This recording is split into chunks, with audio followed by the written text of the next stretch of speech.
ಸಂಜೆ ಸತತ 1 ಗಂಟೆ ಸುರಿದ ಭಾರೀ ಮಳೆಗೆ ಬೆಳಗಾವಿ ಜಿಲ್ಲೆಯಲ್ಲಿ ಅಲ್ಲೋಲ ಕಲ್ಲೋಲವೇ ಸೃಷ್ಟಿಯಾಗಿದೆ. 20ಕ್ಕೂ ಹೆಚ್ಚು ಮನೆಗಳು ಧ್ವಂಸಗೊಂಡು ಅಪಾರ ಪ್ರಮಾಣದ ಆಸ್ತಿ-ಪಾಸ್ತಿಗಳು ನಷ್ಟವಾಗಿವೆ. ಅಥಣಿ ತಾಲೂಕಿನ ಸಂಬರ್ಗಿ ಗ್ರಾಮದಲ್ಲಿ ಬುಧವಾರ ಸಾಯಂಕಾಲ ಸುರಿದ ಭಾರೀ ಗಾಳಿ ಮಳೆಗೆ ಗ್ರಾಮಸ್ಥರು ಸಂಕಷ್ಟಕ್ಕೆ ಸಿಲುಕಿದ್ದಾರೆ. ಗಾಳಿಯ ಅಬ್ಬರಕ್ಕೆ 20ಕ್ಕೂ ಹೆಚ್ಚು ಮನೆಗಳು ಹಾನಿಗೊಳಗಾಗಿ ಹಲವು ಕುಟುಂಬಗಳು ಬೀದಿ ಪಾಲಾಗಿವೆ.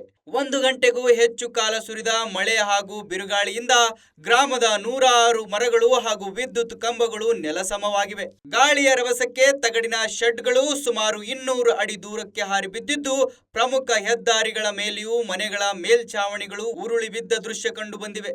ಮನೆಗಳಲ್ಲಿದ್ದ ದಿನಸಿ ಸಾಮಗ್ರಿ, ದವಸ ಧಾನ್ಯಗಳು ಸಂಪೂರ್ಣ ನೆನೆದು ಹಾನಿಯಾಗಿವೆ. ಒಂದೇ ಗ್ರಾಮದಲ್ಲಿ ಲಕ್ಷಾಂತರ ರೂಪಾಯಿ ನಷ್ಟ ಸಂಭವಿಸಿದೆ. ಏಕಾಏಕಿ ಬಂದ ಗಾಳಿ ಮಳೆಯಿಂದ ಗ್ರಾಮದಲ್ಲಿ ಆತಂಕದ ವಾತಾವರಣ ನಿರ್ಮಾಣವಾಗಿದೆ.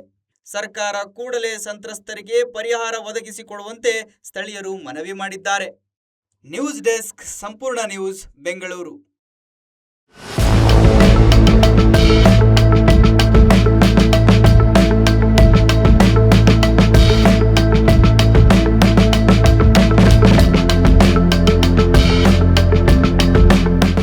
ಸಂಪೂರ್ಣ ನ್ಯೂಸ್, ಇದು ನೊಂದವರ ಧ್ವನಿ.